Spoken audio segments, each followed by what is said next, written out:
예, 반갑습니다. 예. 자, 오늘은 이제 제4장 교재를 보시면서 또 참고로 여기 화면을 봐주시기 바랍니다. 여기 번역문이 경문이 조금 이렇게 거기 책하고 조금 다를 수 있는데 거의 똑같습니다. 그래도 여기 이제 꼭 책하고 이렇게 비교하시면서 아, 같은 경문을 이렇게 번역이 되는구나. 번역에 따라서 조금씩 차이가 있구나. 그런데 내용은 똑같습니다. 자, 한번 제가 읽어보겠습니다. 제4장 부처님께서 말씀하셨다. 중생은 10가지 행위로서 선업을 짓기도 하고 10가지 행위로서 악업을 짓기도 한다. 어떤 것들이 10가지 행위인가? 몸으로 짓는 3가지 행위와 입으로 짓는 4가지 행위, 그리고 마음으로 짓는 3가지 행위이다.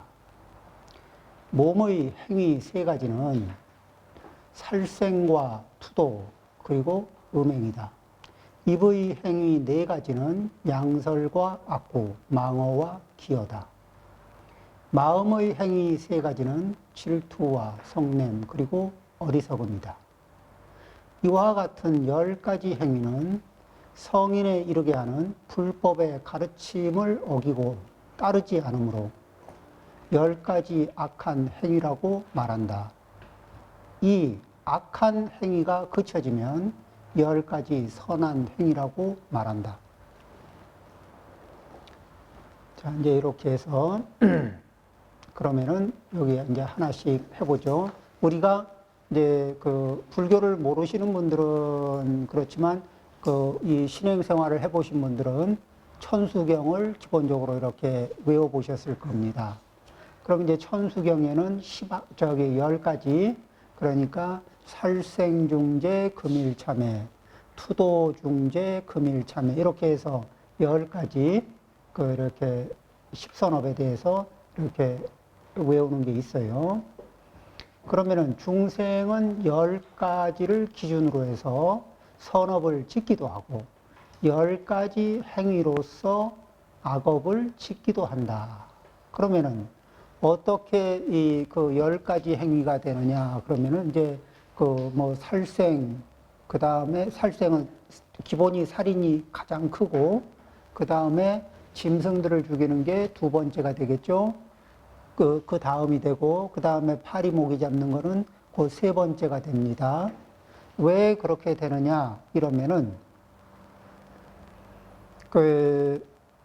이제 우리가 파리 모기를 잡을 때는 마음에, 우리 몸이나 마음에 살찜이, 이게 어떤 살해하려고 하는 그 살기를 굉장히 머리끝까지 끌어올리나요?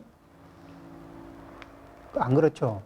쓸 때 살기를 그렇게 안 써요, 많이. 그런데도 이게 잡는다고. 그런데,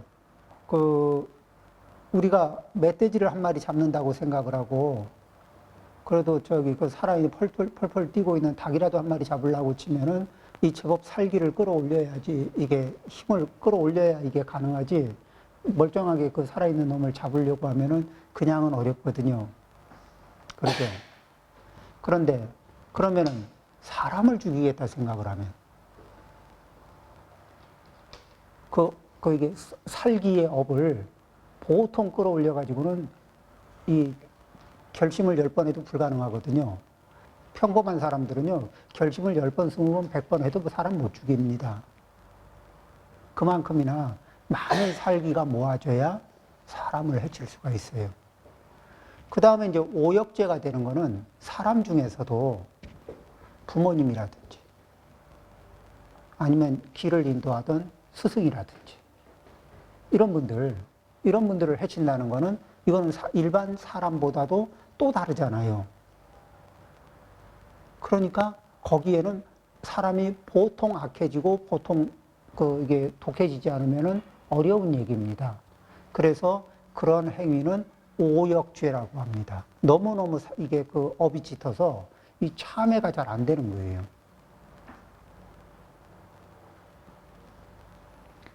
자, 그러니까, 같은 그 이렇게 뭔가 생명을 해치는 거에서 그 대상에 따라서 그 대상이 어떤가에 따라서 그 일으키고 있는 이게 악한 마음의 강도가 이게 점차적으로 달라지죠. 점점 커지고 작아지고 이런 그 변화가 있습니다. 그리고 그 변화에 따라서 이 살생의 업이 크다. 살생의 업이 작다. 이렇게 얘기할 수 있어요. 그러면은 고의가 아닌데 그냥 그 고의도 아니고 의도가 없었는데 사고로 난 거는 그냥 그 예기치 않은 사고로 발생된 거는 거기에는 업이 굉장히 약합니다. 그렇게 되겠죠. 실제 이렇게 이제 그렇습니다. 그래서 그 다음에 이제 이 살생 자체가 살기를 일으켜서 살생을 하는 것 자체가 악업이기 때문에 그 살생을 하지 않는 것, 그러니까 그 악한 행위를 하지 않는 것만으로도 선이 되는 거예요. 10악업의 기준점은 선행을 하는 게 아니고 악한 행위를 하지 않는 것, 그 자체 선만 가지고도 선으로 보는 거예요.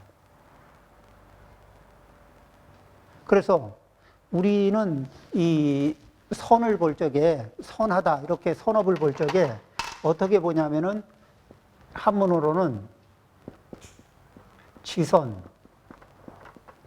행선,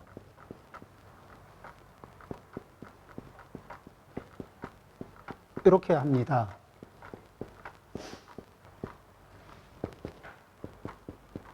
그러면은 그 행위를 하지 않는 것만으로도 선이라고 쳐주는 단계가 있고, 그거보다 조금 더 업그레이드해서 조금 더가 아니라 훨씬 더 크게 선업을 일으키는 건 뭐죠?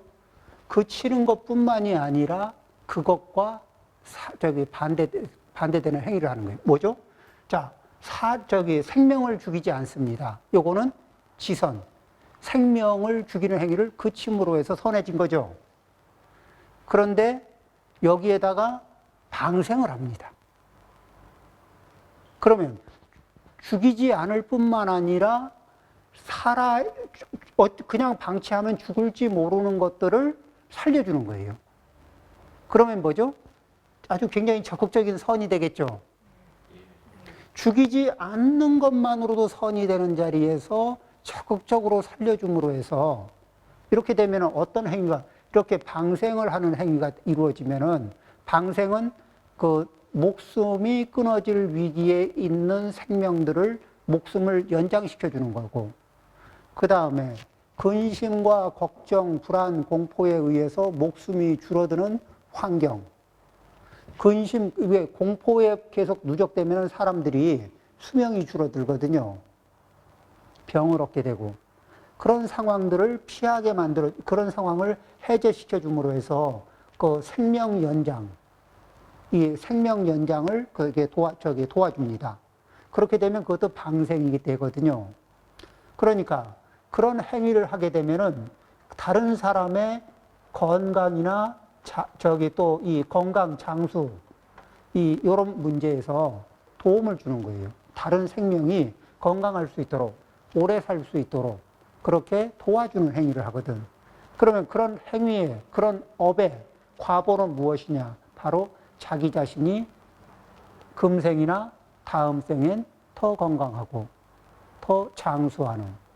그래서 우리의 수명이 지금은 100세 미만에서 보통 마무리하잖아요. 그런데 한 8만 세, 이 일겁을 사는 그런 수명을 사는 곳이라 그러면은 인간 세상 아니죠. 네, 다른 세상입니다. 다른 차원에서 과보를 받습니다. 자, 이제 이렇게 그러면은 대략 지금 이제 살생 하나를 가지고 얘기했습니다만은 살생만 그런 게 아니겠죠? 투도. 그 투도도 훔치는 거잖아요. 훔친다는 거는 뭐냐면 남의 거를 쓱 하는 거예요. 그러면은 우리가 생각할 때는 난 저거 안 가져오고 내가 그거를 저 사람 거를 내가 안 가지고 오고 저 사람이 이거 애지중지하는 것 같아서 저 사람 미우니까 나는 바닥에다 딱 던졌어. 나 안 가지고 왔거든. 훔친 거 아니야. 내가 뭐 이득을 본 건 없어요. 이렇게 얘기할 수 있잖아요.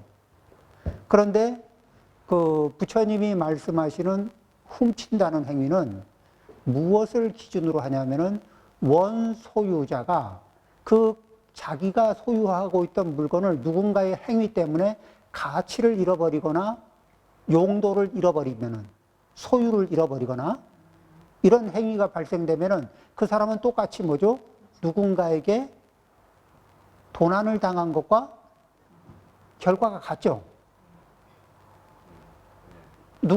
그러니까 관점을 행위자의 입장에서 보지 않고 피해를 보는 사람의 입장에서 나타난 결과가 동일하거든. 그러면은 그 상태를 도라고 합니다.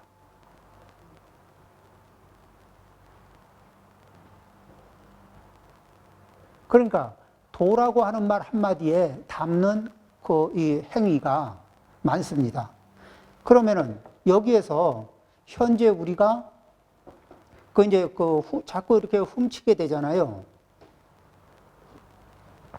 그러면은 어떻게 이제 우리가 요즘에는 많이 훔치는 게 뭐냐면은 다른 사람이 동의하지 않은 그 사람의 체력이나 능력을 내가 그 사람의 동의와 상관없이 임의로 취하는 버릇들이 있어요. 왜 내 말을 안 들어? 이러고 뭐죠? 갈구거든. 그래서 이게 불편한 관계, 막 이런 것들을 피하기 위해서 이 원치 않는 상황에도 원치 않는 방법으로 이렇게 뭔가 체력을 이용해서 아니면 뭐 제 능력을 이용해서 이 서비스를 해야 되잖아요.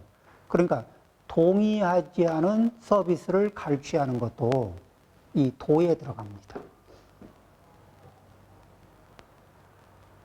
이거는 생각을 해봐야죠. 그죠? 그 다음에 이제 이렇게 요즘에 이제 컴퓨터 이렇게 쓰는데 좀 이제 컴퓨터를 아는 분들은 소프트웨어 같은 거를 이제 이렇게 이 다운로드 그냥 받아서 그냥 쓰는데 이 누군가가 가치를 받기 위해서 개발해서 값을 매겨놓은 거는 자기 값을 줘야 됩니다. 그러면은 윈도우 하나가 얼마고 이렇게 MS 워드 하나가 얼마인데 이제 이렇게 비싸잖아요. 그런데 요즘에 MS가 많이 착해져 가지고 이 쿠팡인가 하는 이 사이트에 가서 쳐보면은 5,000원에 5,000원이나 10,000원에 5,000원만 주면은 이렇게 한 5군데 깔 수 있는 그런 뭐죠? 평생 쓸 수 있는 소프트웨어 사용권을 파는 게 있어요. 그러니까 이 정품 5,000원 주고 정품 사서 정품 등록하고 그러죠? 예? 예, 그렇죠. 아니 사실 저 반대로 생각해 보면 내가 어떤 많은 노력을 들여서 직접 뭔가를 만들었는데 누군가가 해킹을 해가지고 그냥 막 다 써요. 그래서 나는 수익이 하나도 안 나. 예, 그거는 뭐냐면 그게 도가 발생이 되는데 그러면 도가 발생이 되면은 자 이제 훔치지 않는 행위는 선이 됩니다. 그런데 거기에다가 보시를 하는 행위를 하면은 그 가치가 훨씬 높아지죠. 그런데 자 이제 금생에 내가 얼마나 부유하냐, 얼마나 가난하냐, 재복이 얼마나 있느냐, 인복이 얼마나 있느냐, 이거는 전생에서부터 금생 이 순간에 이르기까지 내가 다른 사람들에게 재물보시를 얼마나 했느냐. 재물보시에는 두 가지가 있어요. 어떤 게 있냐면 몸으로 하는 내재보시가 있고 또 몸이 아닌 소유물을 가지고 하는 외제 보시가 있거든. 그래서 이제 그 내재 보시가 있고 외제 보시가 있어요. 그러면은 그 체력을 이용해서 다른 사람들과 공유하면서 이렇게 봉사를 많이 하신 분들은 인복이 따라서 내가 어떤 일을 할 때쯤 되면은 사람들이 이렇게 자연스럽게 와요. 와서 도와줘. 그래서 도움을 쉽게 주고 쉽게 받을 수 있는 그런 그 인적 네트워크가 이게 편안하게 맺어집니다. 그런데 이제 왜 도움은 받고 도움을 안 주면서 도움을 받는 찬스에서는 좋아 이러다가 도움을 줘야 할 찬스에서는 딱 이 야마리를 끊어버리는 거예요. 이렇게 이제 그렇게 반복하다 보면은 인복이 끊어집니다. 차츰차츰 인복이 끊어져요. 그렇게 되면은 이제 어느 순간부터는 뭐를 하는데 주변에 반응이 없어요.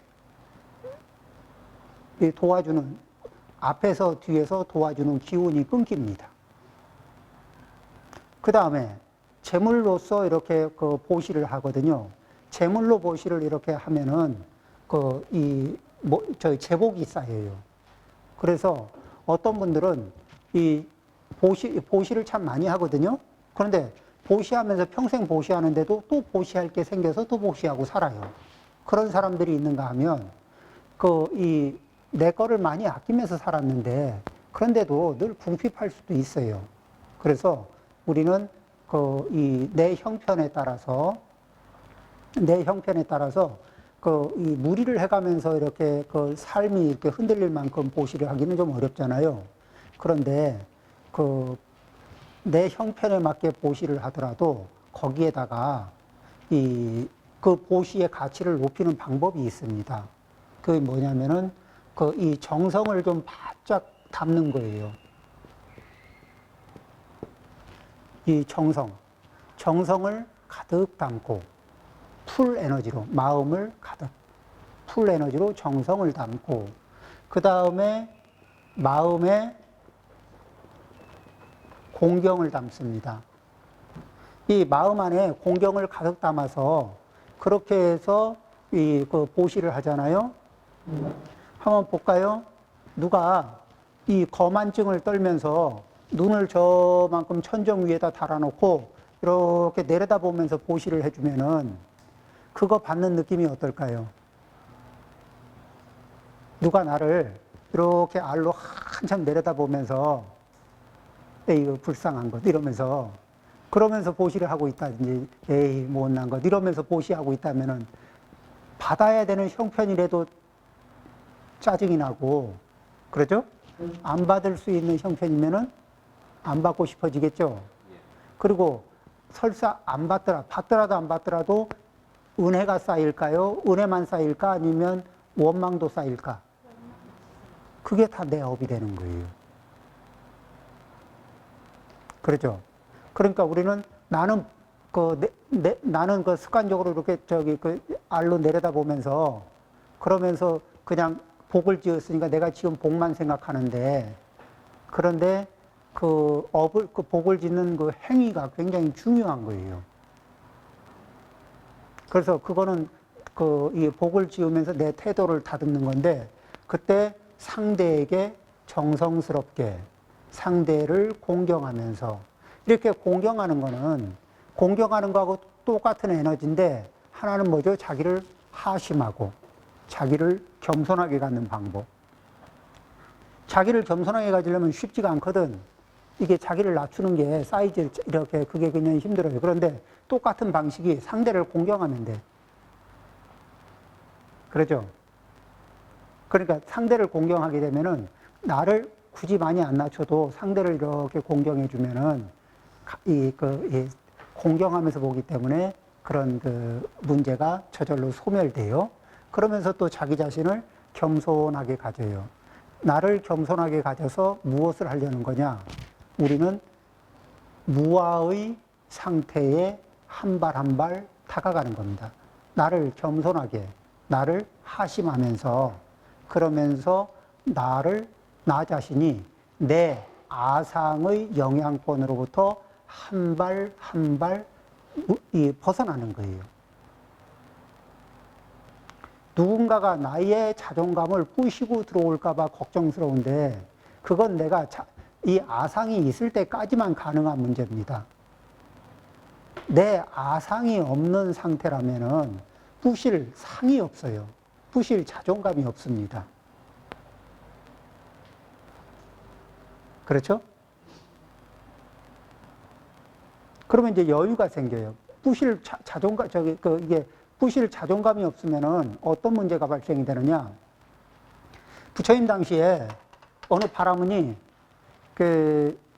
이제 그분의 제자가 아마 부처님한테 부처님의 제자로 많이 왔던 것 같아요. 그러니까 화가 났겠죠. 그런 분들이 화가 나가지고 부처님을 찾아오셨습니다. 그러고는 뭐라고 하냐면은 할 수 있는 이게 이렇게 뿔따구가 이렇게 막 올라오면은 할 수 있는 얘기들이 있잖아요. 거친 사운드. 그러죠? 저주 섞인 멘트. 뭐 이런 것들. 그러면서 막 갖다 붓습니다. 부처님에게 갖다 부어요. 근데 부처님은 원래 무아를 체득하신 분이라 상처받을 아가 없어요. 그러니까 이분이 막 공격을 하는데 우리를 공격하면 이 알량한 이 자존심이 있어가지고 자존심이 날아오는 화살을 다 맞아주거든. 막 집어 던지는 욕을 내 자존심이 다 맞아주거든. 그러고 나면은 상대가 하는 욕을 내 자존심이 다 받아가지고 가슴에다가 딱 품거든요. 그 쓰레기를 가슴에 품었으니 내 가슴에서 얼마나 이 불편한 냄새가 나겠어요. 우리 범부들은 보통 그렇거든. 그러죠? 남들이 버리고 있는 악독한 폐기물을, 남들이 뿜어내는 이 독성이 있는 폐기물을 하나도 놓칠까 아까워가지고 전부 자기 가슴에다가 차곡차곡 쌓고 있거든. 이 중생노름이 그래요. 그리고 이 폐기물을 가슴에 쌓아놓고 뭐라냐면 보상을 받기 전에는 내가 이것을 처리하지 않으리라. 그렇죠. 보상받기 이전에는 처리하지 않으리라 하고서는 그거를 가슴에 꽉 끌어안고 있거든. 근데 그게 언제 보상을 받을 수 있을지 기약은 알 수가 없어요. 자, 그거를 이제 요즘 말로 하면 이제 원한이라고 하는 거예요.